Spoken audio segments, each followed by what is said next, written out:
So my talk is called The Consciousness of Disclosure, How the Truth Transforms Us in the World. And the tagline for this is, the love of truth is the answer, and the wisdom of self-mastery is the way. So the focus of this talk is your own consciousness, your own being. I'm going to go into some of the things that you've probably been using your entire life, but maybe you haven't made conscious. And for those who are here during Teresa's talk, by making the unconscious conscious, we develop these tools that we have at a physical level, a metaphysical level, and we can really begin to use our innate skills in a profound way. So with that in mind, if I could ask you, I just would like you to close your eyes for a minute, and we're going to take a nice deep breath together, and we're going to build some coherence among us right now.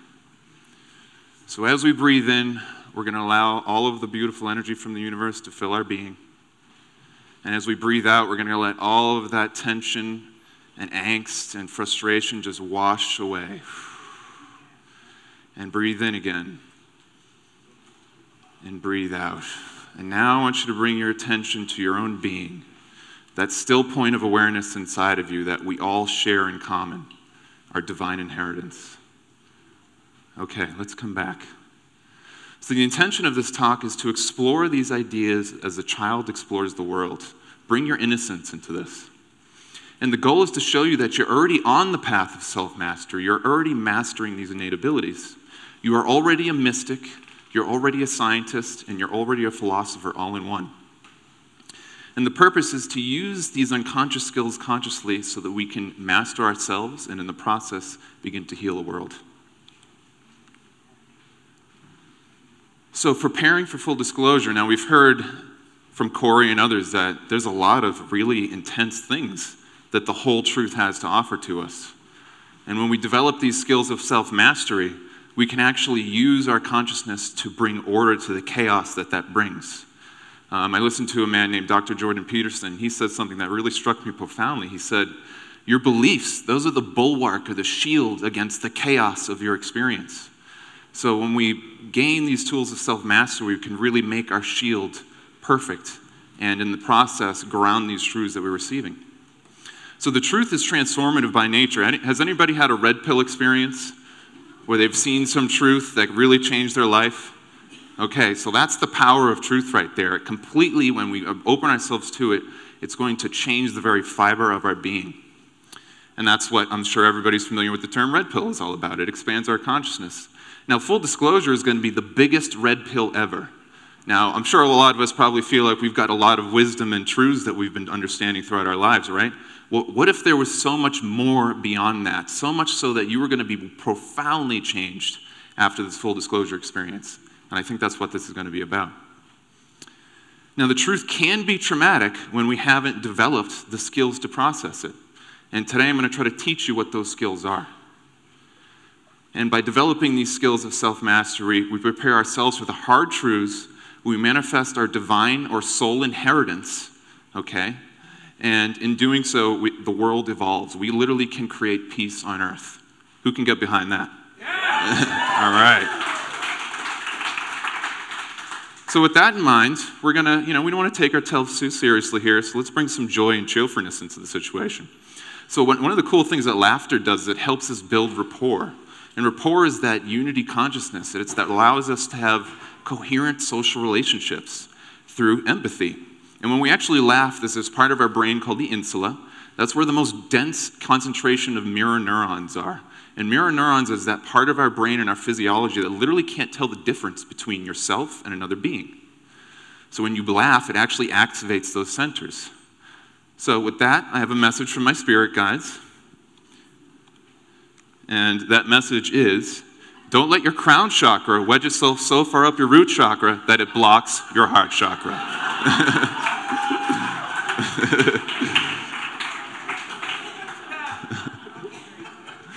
So what is disclosure?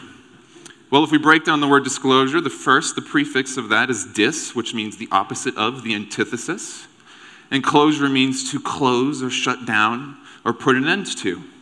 So when we combine the two, it does the reverse. We open up, we re-explore, we reveal, and we de-occult.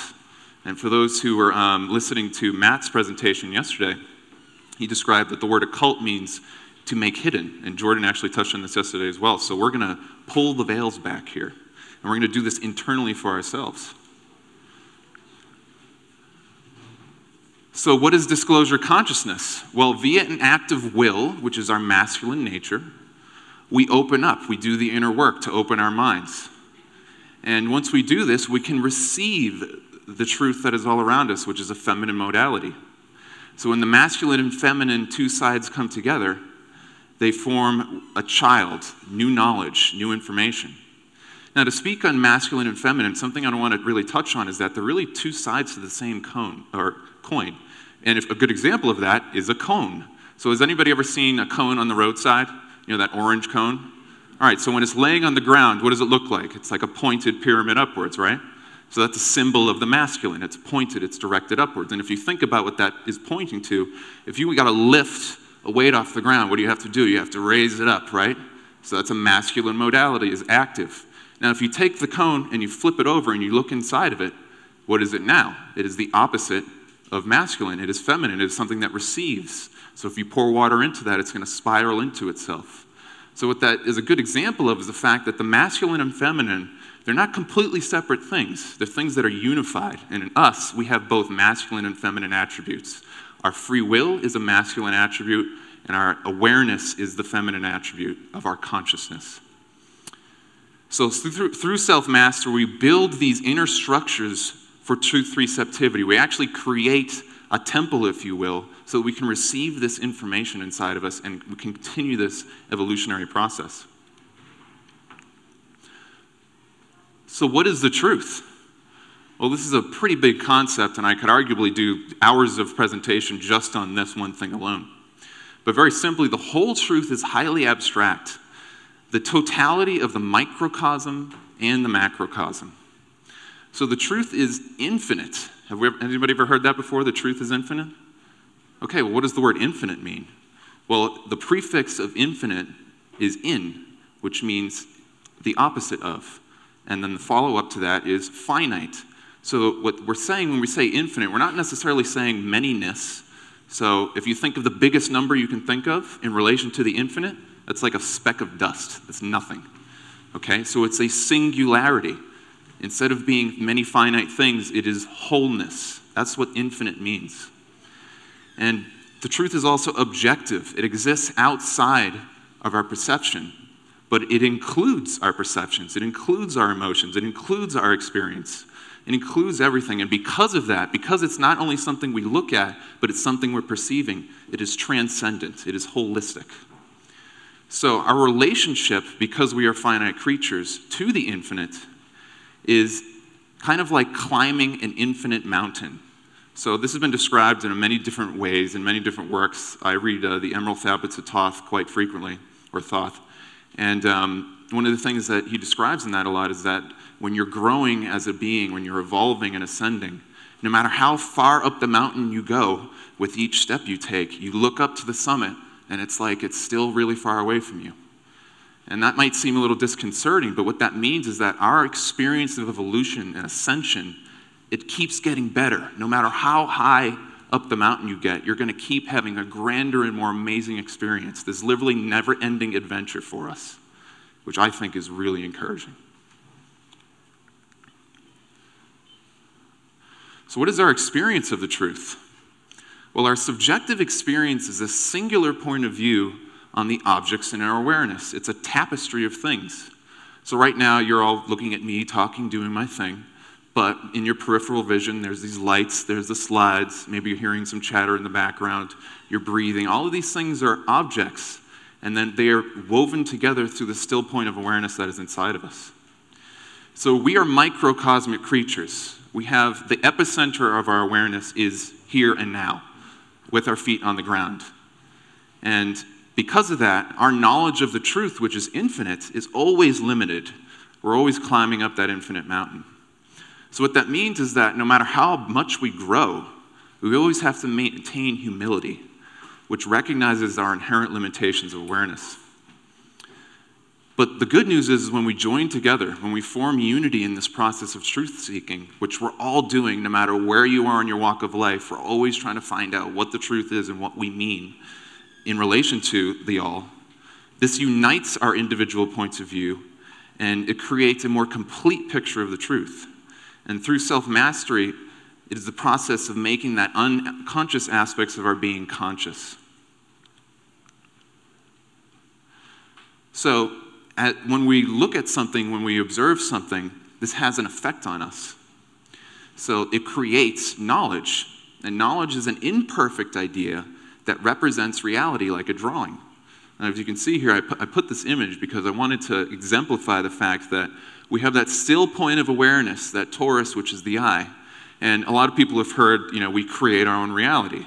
And that's very true. We create our own subjective experience through our belief and through our capacity to absorb the truth. Not to say that we create the reality as a whole. Okay, so what that means is that our knowledge is ours. It's our creation. It's something we're building. So when we become active participants in that building process, we can build a very coherent temple that's going to allow us to receive a lot of insights. So some examples of knowledge are insights, intuitions, theories, biases, and beliefs. Now, ideas are metaphysical objects that, when observed, mingle with our knowledge to produce new meanings and emotions. So you can look at me right now, which is an object outside of you, but when you leave this talk, you're going to have a memory of that, which you can also think about. And when you do that, it's going to also produce insights. So we have these physical objects that we have all around us, but we also have these metaphysical objects. And by using both, we can really explore and enrich our knowledge. Now, it's an interesting thing that emotions are produced through the observational awareness. Has anybody heard the term energy in motion is emotions? Right. Well, when we observe something, the energy of our awareness pulls that into our still point, and then it produces things. It produces sensations. And emotional resonance is the measure of how well an idea agrees with our knowledge and value system, our gut feelings and sensations. Now, emotional guidance tells us if something resonates positively or negatively, making us aware of how we can expand and grow. So one of the beneficial aspects of fear is that it highlights your lack of development. Now, has anybody ever tried to do something like either draw or paint or maybe do public speaking or whatever it is, and you realize, man, there was a lot of stuff that I could have done better? Well, what that's doing is it's drawing your awareness to it so that you can use your consciousness to reorganize and expand that and grow. So now we're going to get into some philosophy with knowledge verification. And knowledge verification is really important because it allows us to purify our knowledge and literally create this coherent structure. And that's really important because the truth is a singularity. There's one truth.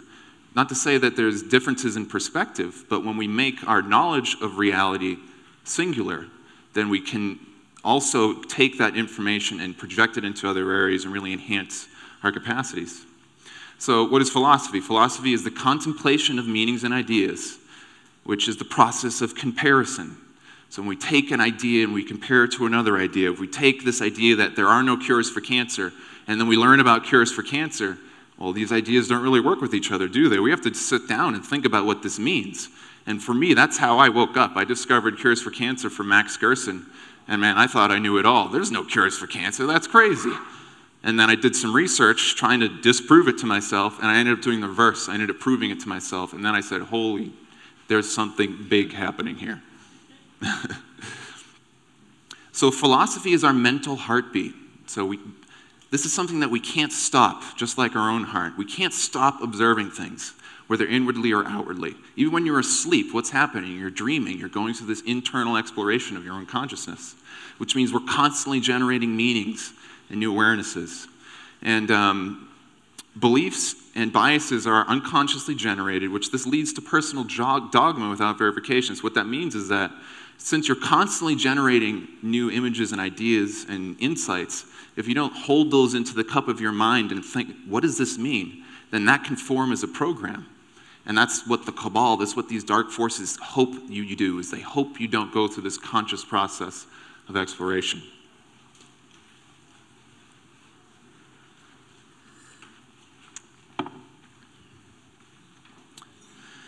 Now, knowledge verification is the process of comparing an insight or theory to reality itself. So if we found some new idea, if we found some new truth, we hear about some cool story, and it sounds really interesting, then how do we really know that it is what it says it is? Well, we have to use a verification process.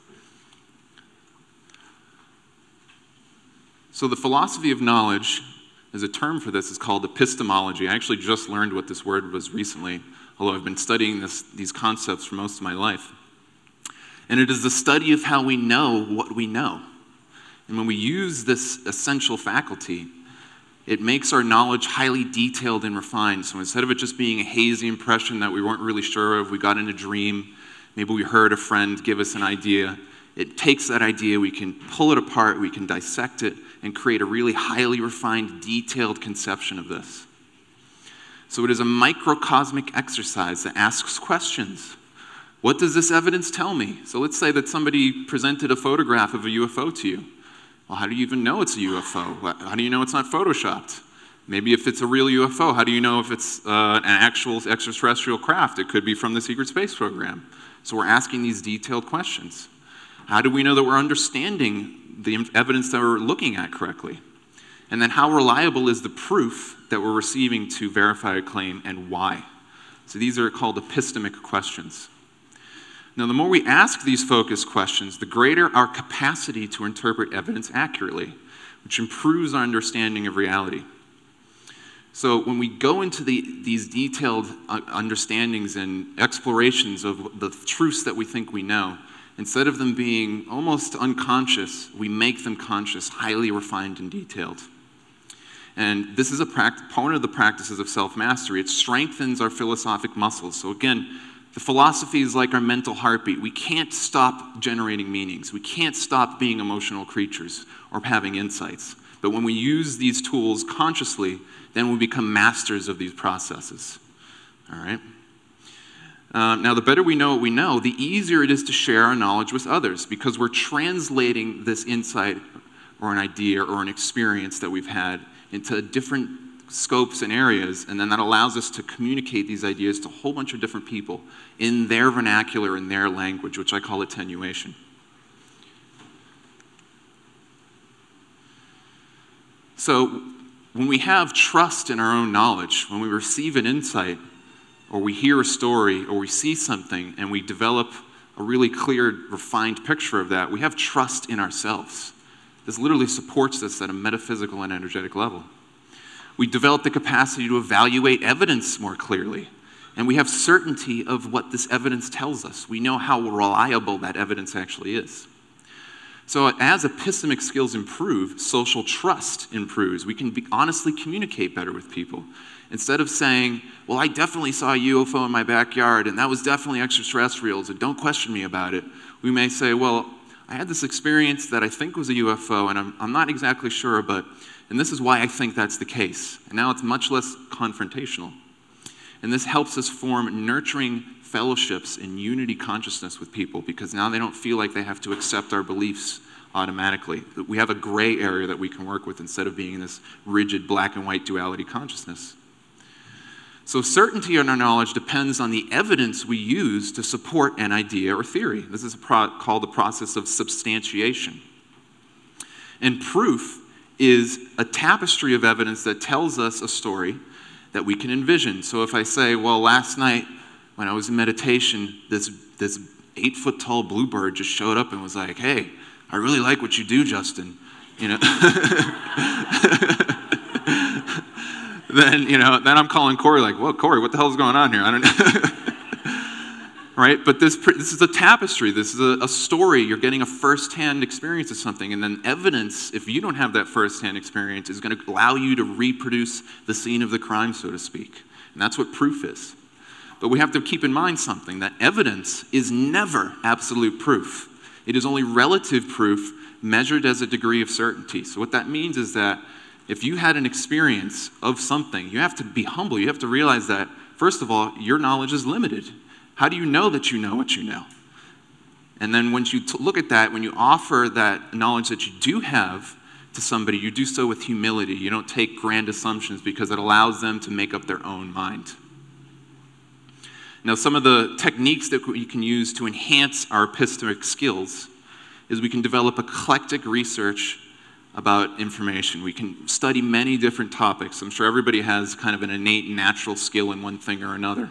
So when we push our limits, when we try to step outside of our comfort zone, this is going to expand our consciousness, and it's going to expand our ability to really know what we know, especially if it's a topic that we haven't really studied a lot.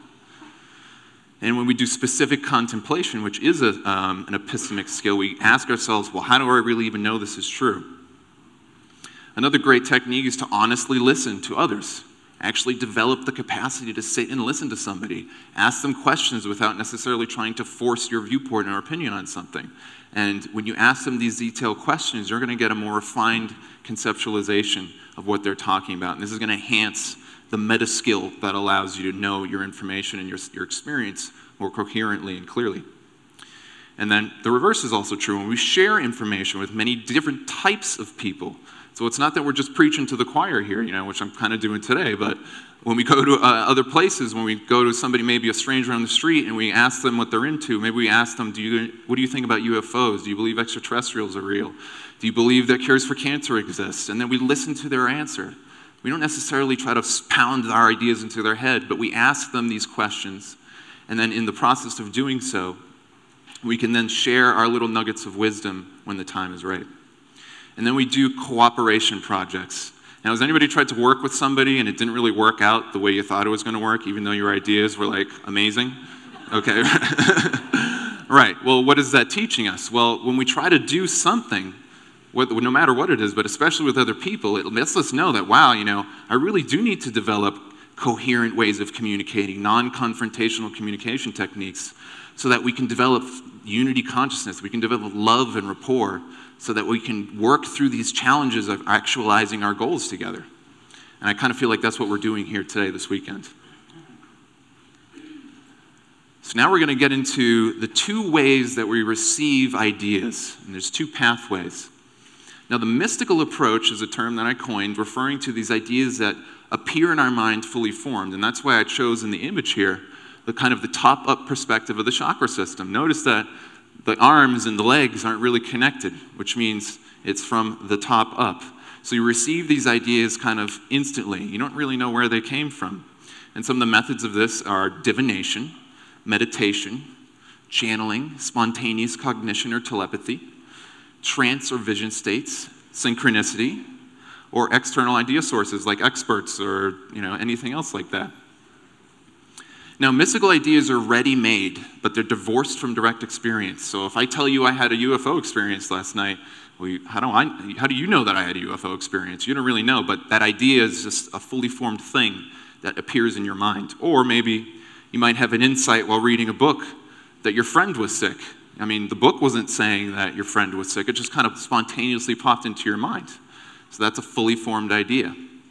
Or we might have read in the Law of One or something like that, that the service to others path is a really good thing. Or like, yeah, that really resonates with me. Okay, well, how do we know that the service to others path is a good thing? Is there any verifiable data that we can use, evidence? Is there a process we can use to gain a detailed comprehension of why this is the case?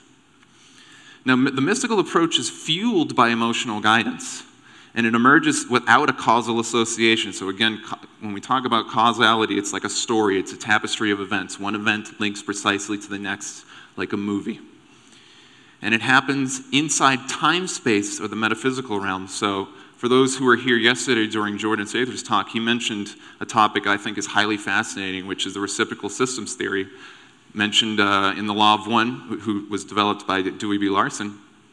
And he described how our minds and our experience is in this time-space realm of 3 dimensions of time and 1 dimension of space. And a really good example of that is a movie. So when you finish watching a movie, you can access all of the information in that movie instantly. How many people have seen The Lord of the Rings? Okay. Now, as soon as I mention that word, all of the ideas that came through that movie in your own unique perspective are immediately accessible to you. It's not like you have to sit there and replay 9 hours worth of movies in your mind. Okay, that's because that is the time-space aspect of our consciousness. It happens outside, it's a metaphysical. So the mechanism of the mystical approach, or the intuitive approach, is not conscious, it's subconscious, it's unconscious. The process that we're using to get these ideas, we're not necessarily aware of. It's coming from the kind of astral realms, the spiritual realms. Now, the other side of this is a scientific approach, and these ideas are assembled. It's a tapestry that comes together within time-space. And that's why I chose the image for this is the lower half of the body. It's something you're manipulating. You're using scientists. What are they doing? They're taking test tubes. They're looking in microscopes. They're doing things like this because you're in the physical world with your feet on the ground doing something. The scientific ideas are pieced together via careful study, weaving a fabric that produces a detailed story. Each data point is a piece that makes up the whole. So a good example of this is experimentation. So you're reproducing something. So if I tell you that by combining baking soda and vinegar, you're going to get a violent gaseous reaction of carbon dioxide, well, you kind of have to take my word for it, right? But if you go home and you combine baking soda and vinegar together, you're going to reproduce this for you. You're going to have a first-hand experience of this yourself, and now you're going to have a causal association. You're going to have your own story. You're going to have your own movie, if you will, of that experience, and it makes it more detailed and enriched for you. Another example of this is a first-hand UFO experience. So if I've never seen a UFO land in my backyard. I haven't had that pleasure yet. But if somebody has and they come and tell me, well, I don't necessarily know. But however, if you have had that experience, for you, when you have direct experience, no matter how fantastic it might be, that is a scientifically derived, assembled idea. You have direct experience. You are a witness. Now, the scientific approach is fueled by conscious observation and analysis and logic. And it happens inside space-time, so it happens in the physical realm. So earlier I gave the experience of a movie as an example. So before you saw The Lord of the Rings, you had to sit there and you had to watch 9 hours of Lord of the Rings. And some people, you know, they weren't really too into that. I happen to love it. But the point is that it's something you have to slowly go through the physical realm of space-time. And it produces that causal chain or story. So when you know to have these ideas assembled together, you may not necessarily know what the Lord of the Rings movie was about at first, but after you've gone through that exploration, that first-hand witnessing process, now you do know. Now, the mechanism of the scientific inquiry is conscious. It's something that we do with our conscious mind. So what are some of the limitations that we can have if we just focus on one approach? This can lead to dogma. When dogma, for those of you who don't know, it's an idea that you tend to believe, but that you don't necessarily know why, you just assume it's true. Well, mystical ideas are easy to contemplate cosmically, but hard to use microcosmically. So for example, there was a man by the name of John Searle. Has anybody heard of John Searle before? He produced a free energy device. He's a fantastic man, has lots of mystical ideas. And what he did was he took these ideas that kind of seemed to come from nowhere, and he fleshed those out. And often this spontaneous cognition that he got about building a free energy device, he had to spend weeks, months, and years slowly pulling that out so they could actually use this in the world. And that's what I mean by they're necessarily hard to use microcosmically. So you can't witness these ideas in the mind. So if you get an insight about something, I can't know what's happening in your mind, at least not yet anyway. And because of that, it makes it hard to share, like a memory. So you have to actually reproduce that memory as a story in the physical realm. Now, conversely, scientific ideas are easy to use microcosmically, but they're sealed by a limited scope, making cosmic contemplation difficult. So for example, if we heard like a loud boom right now, what would happen? We wouldn't really know. We'd have to go through a process of inquiry and discovery and research. And maybe we walked outside and we see that, you know, God forbid, a car had exploded outside. And then when we see that car, we're like, oh, okay, that's what happened. And then once we have an answer, usually we're like, all right, well, that's done. I'm going to move on with my life. So if you just focus on one approach, it has inherent limitations that could potentially lead to dogma. Now, when we lack humility, when we think that we've already got all the answers and we don't need to expand our awareness of an idea or concept or belief into another area, this can lead to what I call false self-mastery. Instead of having disclosure consciousness, which means you're opening yourself up, you're closing yourself off. You become closed-minded, and you don't necessarily have the capacity to expand your knowledge and information. So what happens if we have a natural skill? I'm sure some people feel like they're very mystical, right? Who here is kind of a mystical, intuitive person, gets a lot of insights? Okay. Now, who here is somebody who's more left-brain scientific type, who likes to study a lot of raw information? Okay. Well, I have a very intuitive kind of process, even though I kind of come across as very scientific. All throughout my life, especially in my childhood, I was constantly receiving insights. I didn't know what the heck they meant. So I had to look and explore them and develop my scientific faculties so that I could understand what I was receiving.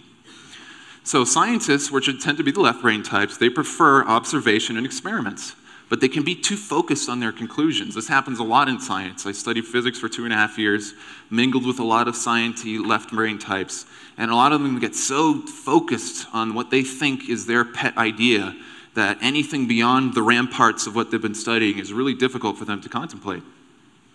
Now, mystical or right-brain types prefer intuition and emotional guidance, but they can often be too focused on the emotional resonance they receive. So if you received an insight about something, maybe it feels really true for you, right? And because it feels true, you're like, I don't have to bother looking into anything else because it feels true for me.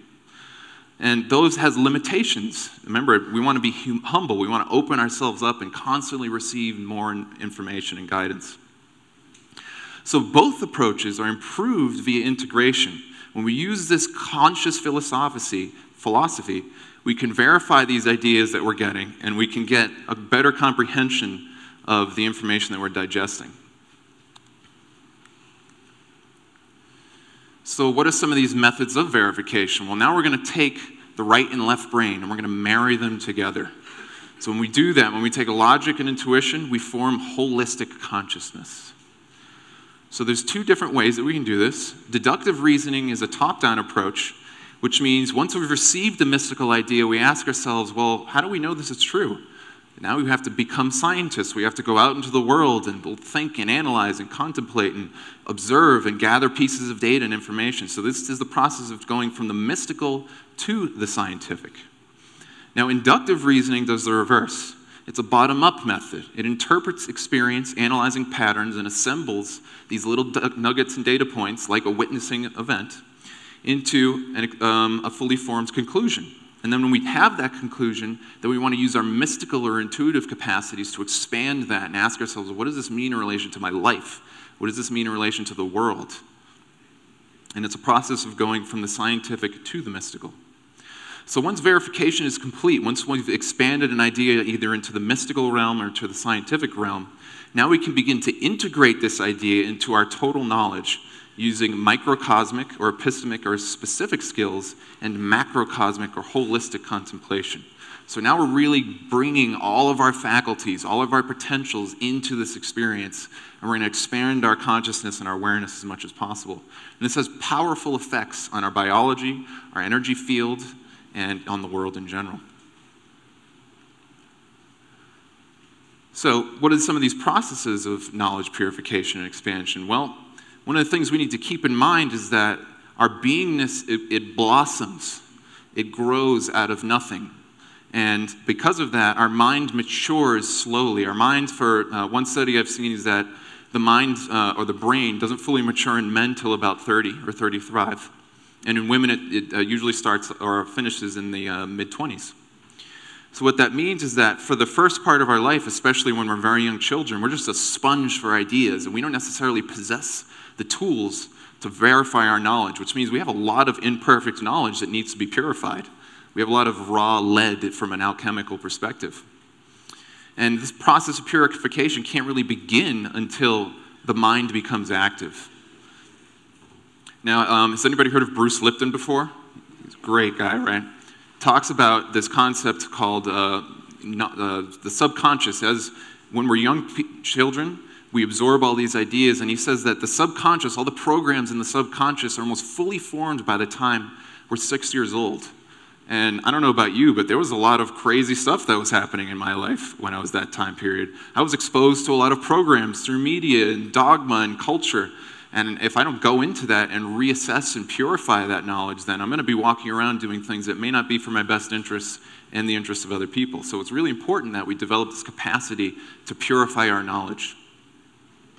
Now, verified ideas compared to our total knowledge is the process of purification. So when we had that red pill experience, when we discovered a cure for cancer, or we discovered UFOs, or whatever it was that for you that opened you up and it started your awakening process, that was the process of purification in action. How many people have gone through that experience before? And what did that do to you? Did it make you feel as though your consciousness had expanded, that it had given you new eyes to see the world and yourself? I know that it did that for me. It completely changed my life. So what this does when we go through this process consciously is it heals past trauma. All these events that happen early on in our lives, we don't necessarily have the tools to understand what they mean, but we have to come up with some conclusion. Now, a really good example of this is a very painful experience. I've been through a lot of painful experiences in my life, and one thing that happens when you're in the deep throes of pain is you might call out to the universe and say, "Why is this happening? What's going on here?" And it's kind of like you're blaming the universe for this painful experience that you're getting, right? And that can make you kind of resentful, like, well, what did I do to deserve this? And now that conclusion, while you're in the depth, the throes of that painful experience, might help you a little bit, but it's not something you want to hold on to. You don't want to hold on to resentment for the universe. That's not going to help you become a better spiritual person necessarily. So when we go back and we shine that light of our consciousness into our past, we can heal the trauma and we can shine that light to make the darkness light. We can transmute things. And that's what healing is all about. Yeah.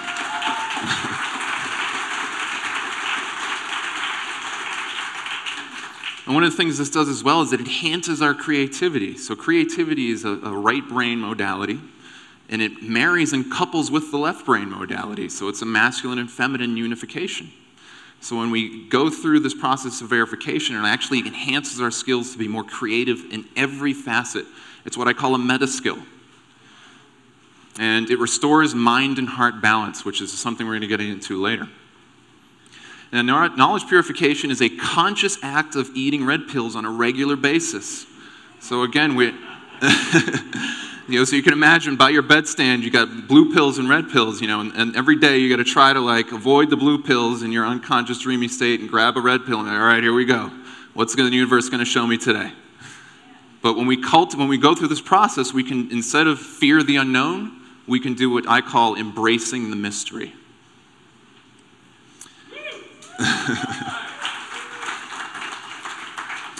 Now, this is a willful act of initiation. So initiation is a concept wherein we know that we're limited. We know that we have something unknown that we need to face, maybe some fear. And you know what? We get courage and we muster our motivation and we say, we're going to face that fear. We're going to face that darkness. That's what an initiation actually is. And a good example of this is developing artistic or musical skills. I play the guitar. I'm not that great, I don't think. But one of the things it taught me is that when I try to play some new piece of music, I get a very good awareness of how much I don't know when I go to try that. So through looking at those things, through looking at what I don't know, I can then focus and dial in. It's like, okay, well, I need to practice this scale. I need to get my head around this melodic pattern. And then through careful study and conscious attention, I eventually develop those skills. So now I can play the music a little bit better. Art is another great way to do this. So one of the things that happens when we do this purification process is it expands our knowledge into other areas. Remember, the truth is a singularity. All of you have a different perspective on me right now, but it's the same me. I'm only one person that you're looking at, one thing. Okay? So when we make our knowledge pure, instead of it being dualistic and divided and conflicting, when we get the one truth reflected inside of us, it prepares us for any potential truth. We develop the meta skills to receive the intensity of full disclosure. And that's going to help ourselves and the world.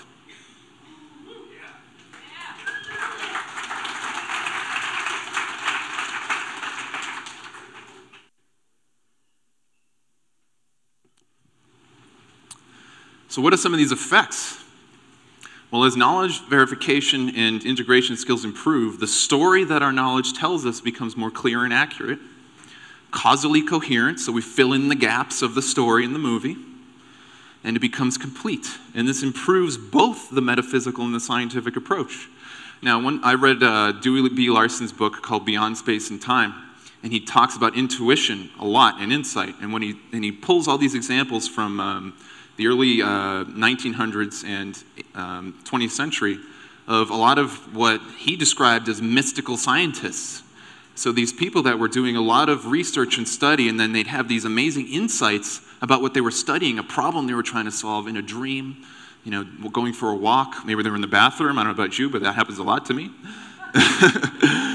So it improves our skills in every capacity. We literally enhance the totality of our being. We become better truth seekers and better truth sharers in the process. So one of the things that coherent knowledge, so what the word coherence, I want you to keep this in mind throughout the talk. Keep coherence in mind throughout the talk. Is it builds a house of rock solid, on a rock solid foundation instead of sand. Instead of our beliefs being really shaky and we don't necessarily know what they mean, we know. It doesn't matter what anybody around us tells us. We know them within ourselves because we feel them and we have a detailed comprehension of why we feel that to be true. Now, this is a process also of transmuting the negative into the positive, and I had a really hard time not making too many slides about this topic because I think this is such an important topic. I know for my own self, I've dealt with a lot of negativity in my life, and one of the ways I've gone through that is by shining that light into that and asking myself, well, what does this mean? How is this experience going to help me grow? How am I going to improve myself and in the process improve my being so I can help other people? And when I ask those questions, it opens me up and I receive what I call a divine insight, and then it makes any horrible truth actually this amazingly beautiful thing. So it makes every thought a loving thought. Have anybody heard about that before? David Wilcox said that, right? That's the technique. That's the rainbow body technique. And that literally has an energetic effect on our body. So this improves intuition and evidence evaluation, which becomes better and automatic over time. So as we begin to develop these processes, just like when you were learning to speak or you were learning to read, man, it took a lot of energy. It's like, geez, am I ever going to get this or what? But then after a while, you start practicing, you have some kind of breakthrough, and eventually it's like, well, okay, I got this. And then before long, it's like nothing. You don't even have to think about it that much. It just happens like an automatic process. And one of the things that happens as we do this, as we begin to purify and integrate our knowledge, the little idea that we had about a cure for cancer, all of a sudden starts to give us cosmic insight. Like the cure for cancer, we wouldn't think had any bearing on our spiritual comprehension. But when you study that, what it means is that you're getting a greater understanding of your relationship to reality as a whole. And that we begin to see the one truth of all things more clearly. And I call that spiritual insight.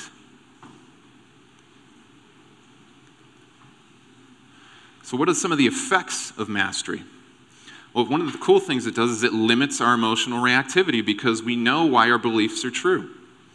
So instead of feeling like we need other people to accept our beliefs, we know them at a personal level, and it doesn't necessarily make us emotionally reactive when somebody comments on Facebook that, you know, we're crazy or something like that, or tells us in a restaurant, hey, you should be quiet because I don't believe in UFOs. You just realize that that person's on their path, and you love them, forgive them, and let them go. Okay, so we develop humility. One of the opposite ends of the coin of humility is grateful. You become grateful for new ideas. I love when somebody points out the information that I might have gotten wrong. And I write a lot of articles, and for those who have read my articles, there's usually a few grammar mistakes in there. But I appreciate that because every time somebody sends me a correction, it's something, oh, wow, I missed that. Okay, let me take a minute to try to burn that into my memory so I can improve my skills every time in the process in the future. This is because we consciously recognize our knowledge is limited, so we're developing this humility practice. And we actually develop a taste for our personal evolution. Instead of trying to hold on to ourselves and say, you know what, these are my beliefs and don't tell me otherwise because I'm not going to let them go. We say, oh, wow, my beliefs are limited. I'm going to expand myself. I'm going to learn more. I'm going to have greater eyes to see the one truth. And this is invigorating. It inspires us.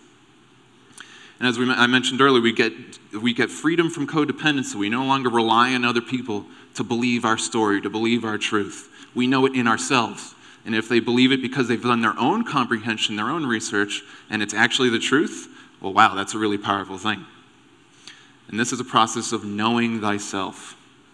So eventually we can process any idea, no matter how it unhinges us, and we become truth-centric. Means it doesn't really matter what's happening. We want the truth no matter what form it comes in because we know at the end of the day, no matter how traumatic that's going to be, it's going to enhance our being, and we're going to grow from that profoundly. And we become all loving. So we receive the truth no matter where it comes from, and we develop tolerance for other people. So what are some of these techniques of self-mastery? Now, I could do a whole hours of talk on all of this, but I'm going to try to breeze through them. But basically, like I was saying earlier, because we're finite creatures, because the miracle of creation is that the infinite creator somehow, in this amazing universe we live in, was able to create an individuated, unique version of itself called you. We are finite. And when we go through that process of exploring ourselves, we're climbing up this mountain, this infinite mountain. And we do this in many different ways. So mastering a skill, as I mentioned earlier, is a fantastic way to develop self-mastery. It's what I call the meta skills of self-mastery. So when we do music, when we do art, when we do dance, when we do gardening, when we do cleaning, when we do food prep, it really doesn't matter what skill we're trying to master, as long as we're focusing on trying to reach for perfection. And we recognize in the act of reaching for perfection, we're not really going to reach the goal, just like we're never going to reach that infinite mountaintop, but we're going to make our process perfect. And that's what really we're trying to do here. So by mastering a knowledge set, we learn law, we may learn science, we may learn health, we may learn mysticism, we may learn the tarot, we may learn numerology. I mean, there's an endless array of different knowledge sets. So find something that sparks you, find something that motivates you and inspires you, and devote yourself to that. Put the TV down for a little while and pick up a book, or whatever it is that the thing that maybe you have an escapist type of entertainment for, which is fine. I'm not saying that that shouldn't be something you do, but then also balance that with learning something and mastering that skill of knowledge set. We do the inner work, which is meditation, contemplation, which is that philosophy I was talking about, cosmic and specific. We practice visualization, so we might do guided meditations. One of the things I try to do is in the morning when I wake up, I practice gratitude and I count my breaths. I literally try to visualize the numbers on like a field, or I think of different ways to visualize things because I want to enhance my mental imaging faculties, which would be really helpful as we do group faculties and group projects together. We go through initiation. Another great thing to do is beautification of mind. We want to develop an inspired practice. So I read a lot of spiritual works. I read the Urantia book. This is something that I find very inspiring for me. I read the Emerald Tablets of Thoth. I read the Law of One. But I read a whole bunch of different things. And I do a lot of contemplation. But I also go on nature walks. I just spend time in nature. I might look at art or music. I spend time talking to people. I love talking to people. I love getting to know people, just listening to them, having them share their experiences. It's so enriching for me. So develop that capacity to beautify your mind. And in the process, you're going to give yourself inspired tools so that you can continue your motivation. Now, we also want to develop tolerance training. So that's the study of examples of self-mastered people. So some examples of that are Jesus or Buddha, or maybe the Blue Avians, or whomever your figure is that you want to choose that you think is really got it on. And then you want to study what they did with their life. How did they deal with a situation when they were being heckled or downtrodden? Or how did they deal with suffering and adversity in their lives? And that can help us. Then we can pull those tools out that they're using and help us in our own process.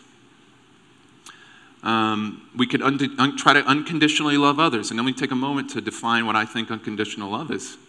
Unconditional love doesn't necessarily mean you let people walk all over you. What it means is that you develop the capacity to recognize the infinite being within them no matter what crazy crap that they're doing.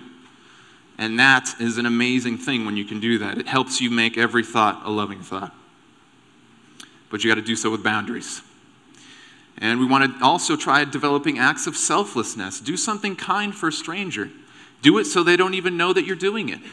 Maybe just leave a present or a gift for somebody that you heard that they know is going to help you, or help them in their process, and you're not necessarily looking for them to give you praise. And it's going to help garner a selflessness. And finally, I think this is one of the most important things, we're going to develop forgiveness. Because I don't know about you, but I've had a lot of people do things to me that I wasn't too happy about. I've had the world do things that I wasn't too happy about, and I've done things that I wasn't happy about. And through forgiveness, we shed those guilt contracts. We learn because we open ourselves up, and then we receive more love and wisdom.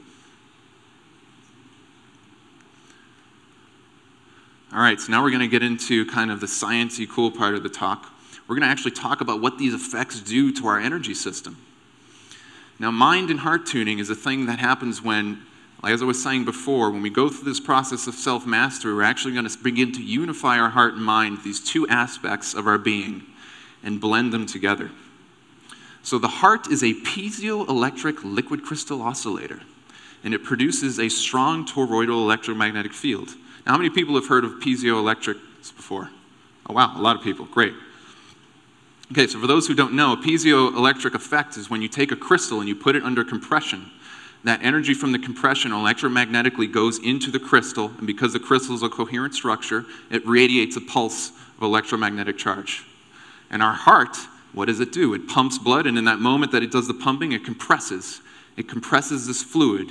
And when fluids compress, they have nowhere to go. So all that energy goes into the fluid itself, and because the fluid is also filled with electrolytes, it radiates a charge. So every time your heart beats, boom, boom, boom, there's this charge of electricity that's flowing out from you.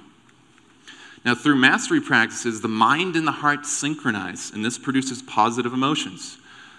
So a really good example of that is lies and falseness we tell ourselves and hold to be untrue that cause us fear and emotional chaos. So if we've lied to maybe a friend of ours, if we've tried to hide something about ourselves, what happens when we come in contact with that symbol, right? Who's been in the spiritual closet or the extraterrestrial closet, and then you hear this conversation, you really want to say something, be like, oh, I just can't do it. It kind of causes a little angst and anxiety, doesn't it? Well, that feeling, that's an emotional guidance system telling us that we're out of balance. And by facing our fears, by letting go of the ego defensiveness that can happen when we're trying to keep something secret to protect ourselves, balance is restored. Now, who here has had a coming out of the closet experience? It doesn't have to be sexual, but could be spiritual coming out of the closet, UFO coming out of the closet. When you finally told that person you felt like you couldn't reveal yourself to, how did that feel? Did it feel amazing? Did it feel like a huge weight was lifted off your shoulders? Okay, well, that feeling that you got, that's your emotional guidance system telling you your brain and your heart have just synchronized. And this is an act of personal transformation. There we go. So now we're going to talk about the energy of fear. So who's here heard of Loosh before? Yeah, it's a big topic right now, right? Well, we're going to get into the science. We're actually going to verify through the scientific approach what Loosh is. Now, there's a man named Fritz Albert Popp. He discovered these things called biophotons, I believe it was in the 70s. And what this is little discrete bundles of light that are emitted from our cells. This is actually the way our cells communicate with each other through light language. And this is what I think is scientific proof of life force energy.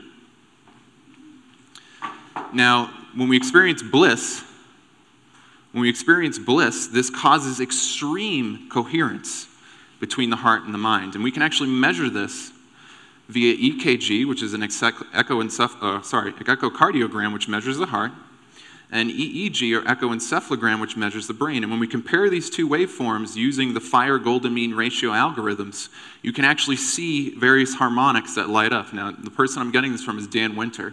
I highly recommend him if you haven't studied his information before. He's an amazing researcher. What he actually measured is when somebody's in a fearful state, when they see something that they're uncomfortable about, the harmonics that are resonating between their heart and their mind are in the lower registers. But as they go through this release experience, as they start to open themselves up and they go into a state of bliss, the reverse happens. Their harmonics go up really high into the registers. So their frequency, their energy vibration is literally vibrating higher. So we literally now have scientific proof to measure when your frequency vibrates. And the cool thing is that you don't need to hook yourself up to an EKG or EEG. You can feel this inside of you through your emotional guidance system. So we're using this tool that we have. Now, we're in a fear state. This produces hormones like cortisol, adrenaline, and norepinephrine. And this creates chaotic energy patterns in our bioelectric field. Now, one of the reasons that this happens is because when we're facing some kind of crisis, our body's literally shedding vital energy so we can deal with the thing that we're facing. So has anybody heard of feats of superhuman strength? Like a woman lifting up her car to protect her child or a baby? Okay, well, what's happening there is that when she's in that fearful state, there's this tons of energy that's just pumping through her body to deal with that. And her muscles can literally lift a 3,500-pound car to pick up her child. And that's part of the reason why this happens. So this is one of the beneficial aspects of fear that we can use to our advantage, but it has to be used coherently. It has to be directed in a coherent way. Now, when we're in fearful states, especially prolonged fearful states, this biophoton energy releases this. We get a lot of biophotons that release from our energy field. And negative entities, whether they be human beings or etherics or reptilians or implants, they can actually feed off of this energy, which, as we've just discussed, is louche. So this is something that we should take into consideration when we're dealing with our fear. So let's talk about the opposite now, the energy of love, which I call bliss or inspiration. So the cool thing about these inspiration states is they actually reverse the damage of these fearful states. And there's a whole branch of science that I'm not going to be able to talk about much, but it's called German New Medicine. If you want to look into this, I would highly suggest going to the website learninggnm.com. And this man named Rikard Hammer in the mid-90s studied a whole bunch of different cases where he learned that when somebody was in a fearful state, their body started to actually change and produce more cells, more lung alveoli, more strength in the muscles to receive more oxygen so they could deal with the threat. And then once they had dealt with whatever the threat was, now they're in a healing phase. And so a lot of these healing phases look like cancers or things like this. So this is a whole different way of looking at disease. Now, when we visualize a goal by facing our fear or finding our life purpose, something in psychology which is called the approach mechanism is activated. And this makes us feel good. This releases dopamine and serotonin. And when we're striving towards our goal, when we're living our life purpose, when we're climbing up that infinite mountain, it literally rewires our brain. It rewires our biology, and through that, our bioelectric field.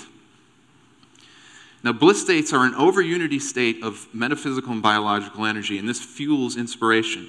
This releases love and growth hormones such as dopamine, oxytocin, and serotonin. And this fuels the body. So I don't know about you, but I've had a lot of inspired states in my life where I'm like, man, insights are flowing in, and I can't write them down fast enough. And when I feel that way, it's like I don't even need to eat. I'm not even worried about food. I'm not even worried about my troubles. I'm not even worried about whatever thing that I use, whether it be cigarettes or coffee or weed or whatever it is. I'm not even in that space anymore. I'm just focused dead set on my inspiration.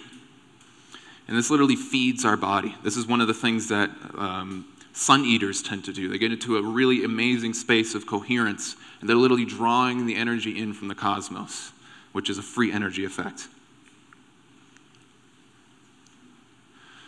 So we're going into collective consciousness science. So through entrainment or sympathetic resonance, this is the study of how information propagates between two systems of motion. So this is, has anybody heard of entrainment before? How many people have heard of entrainment? Wow, a lot of people. Okay, surprised. All right, so a really good example of this, and I didn't have time to put it in the presentation, but it's metronome synchronizing. Has anybody seen metronome synchronizing before? It's really cool. When you get a chance, do a Google search on metronome synchronizing. And these metronomes, they're all ticking at different beats. And then when they're placed onto a surface where their information can mingle, when they can have an opportunity to develop unity consciousness, all of a sudden, after a few minutes, they start to all tick in unison together. And this is called entrainment. One of the principles of entrainment, the reason entrainment works is through coherence. The thing that is more organized has more power over the thing that is chaotic. So keep coherence in mind. A really good example of this as well is when you hug somebody. When you hug somebody for more than 20 seconds, not only does your brain and heart start to synchronize, but your field starts to synchronize with another person. And you literally develop a very strong, coherent energy field of love, of embrace, of an organization that radiates outwardly through that piezoelectric liquid crystal oscillator I was mentioning. Now, the Earth also produces these resonances. We're actually products of an entrainment. The Earth, in that sense, works with the sun and the cosmos at large to create the physical bodies and the energy systems that we're experiencing right now. And it does this through the ionosphere and the surface of the Earth, and we call these the Schumann resonances. And these extremely low frequencies of electromagnetic waves synchronize our organic living things. And it does the reverse. So this is kind of like the intranet of our biology and mind. So we're not only being entrained by the earth, but then through our coherent consciousness, we're literally entraining the earth itself. We're transmitting that information back. So our experience literally informs the geomagnetic field, which is kind of like the mind of Gaia. And all of Gaia's raw life force energy is focused in our being. So in this sense, we are like the brain cells of Gaia.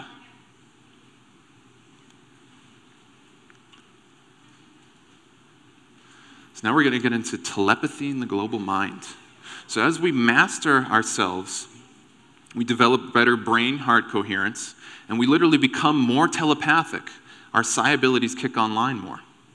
And we can receive information downloads from the global mind, and we can also upload information to the global mind.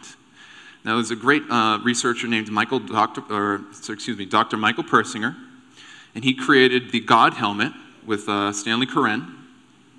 And he did studies with what I call spontaneous cognition in the 1800s, it was kind of like a fad thing. People were really interested in how when people would receive insight, they thought it was divine revelation of their friend that maybe had died or had gone through a crisis, and they were woken up in a dream, and they were documenting this. So it was a lot of data to go back through for large periods of time.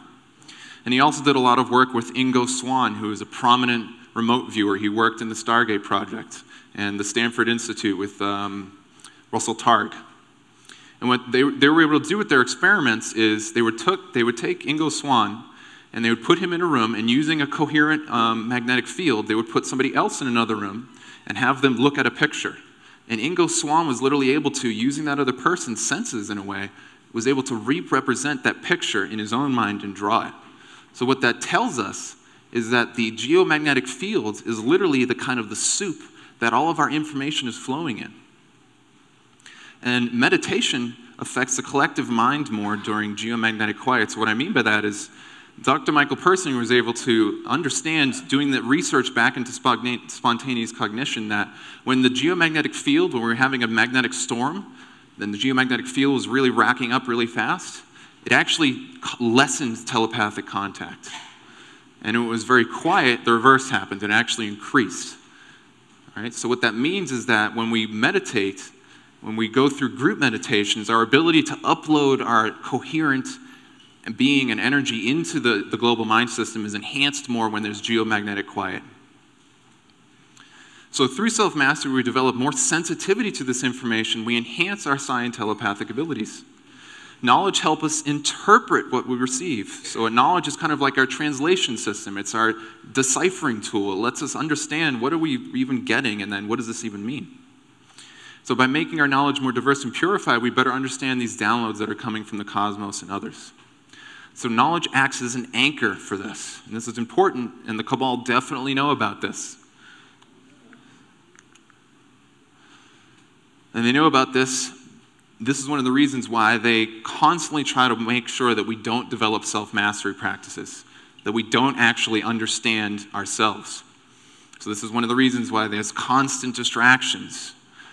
We have poison food, which makes us feel funky, which means we don't feel motivated to do something, so we're not in an inspired state.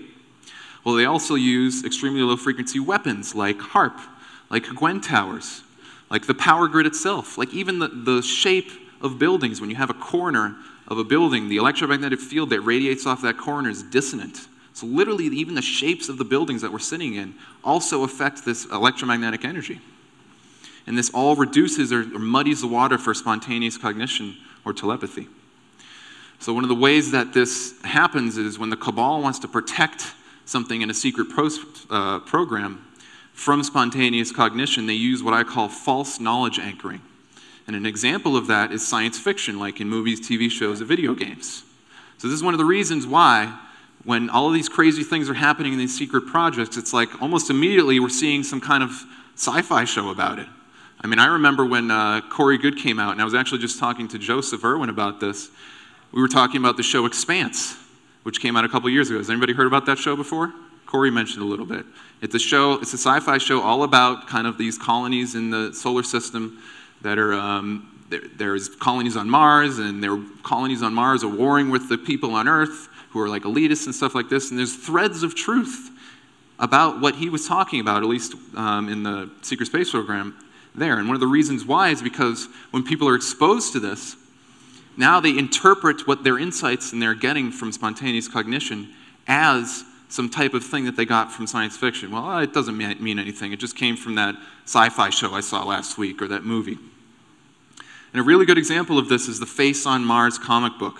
Now, the Face on Mars comic book came out about 15 years before the Viking missions to Mars, when we actually found the infamous Cydonia site where the Face on Mars is. So literally, they called it the Face on Mars. Okay, and this is a really good example of this.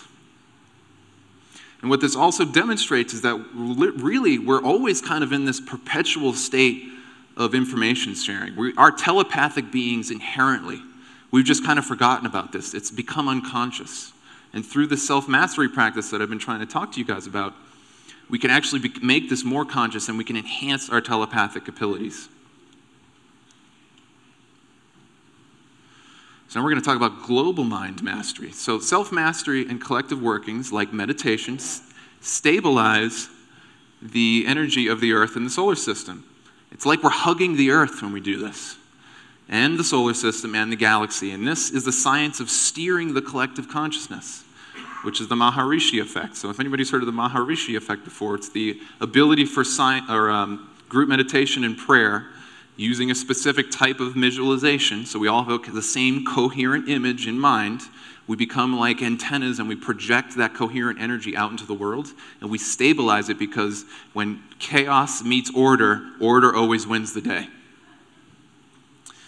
Now, another good example of this is Price's Law. And what this tells us, and this is something really cool, especially for everybody here, because I think everybody in this room is at the forefront of this self-mastery and this awakening that we're talking about. You guys are like the light warriors, the spiritual warriors that the Earth needs to do what it needs to do. Can I get a name for that? All right.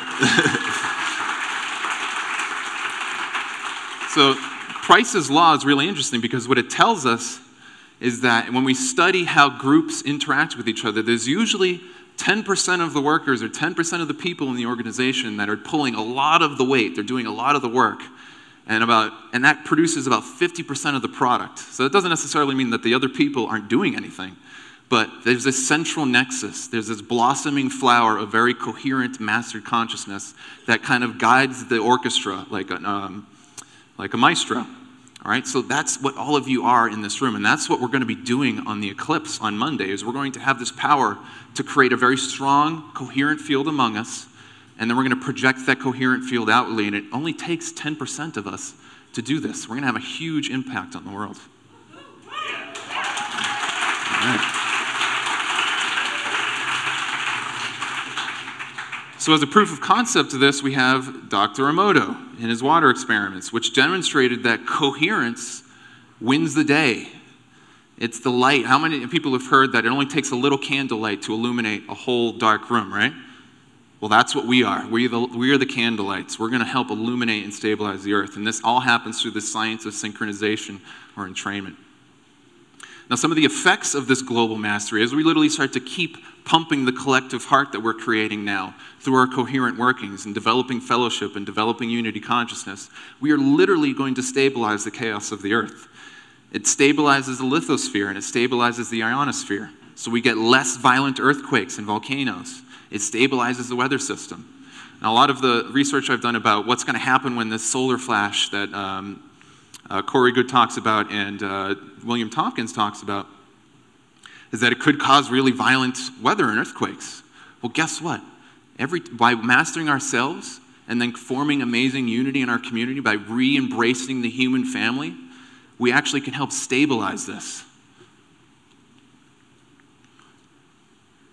So what does this world of self-mastery look like? What does this new earth that we've all probably heard about look like? Well, as we master ourselves, we can really start to have some cool effects.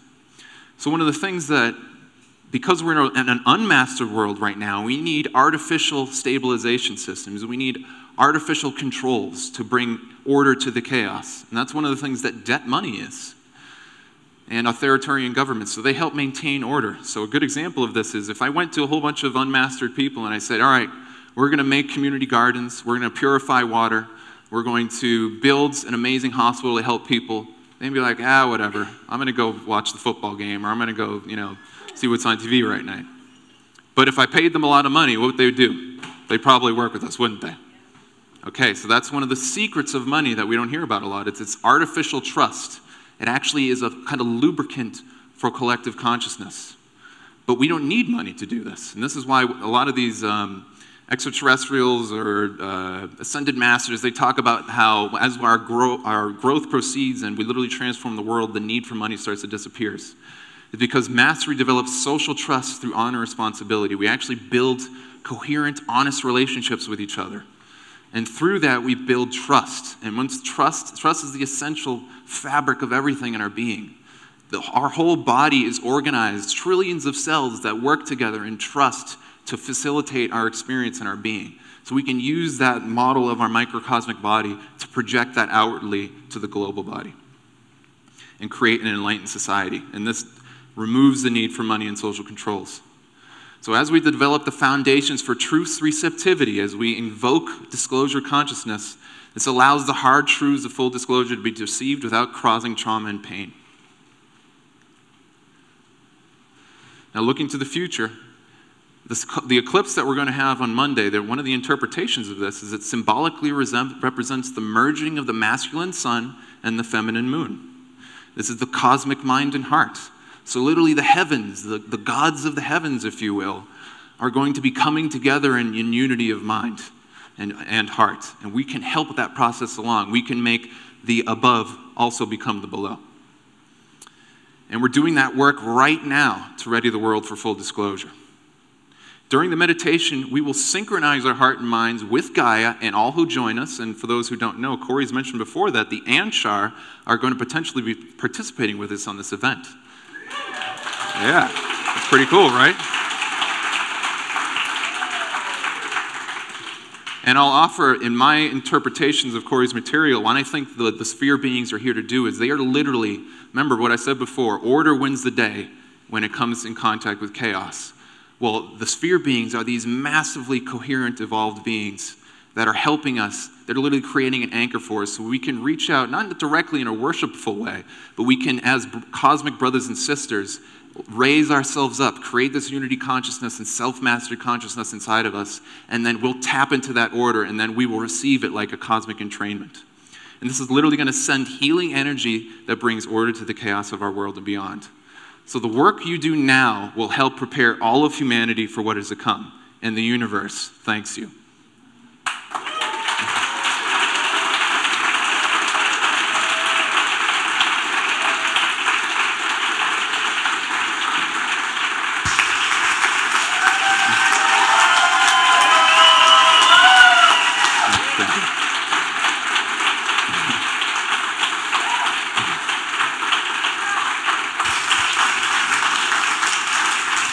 Thank you, everybody. Thank you, Justin. Thank you so much. Thank you, and I just want to dedicate this presentation to Julian Robles. He was the co-founder of Stillness in the Storm. He was my partner in Life and Awakening, and I'm eternally grateful for him, and I'm sure he's watching over me and all of us right now, so thank you. Much love.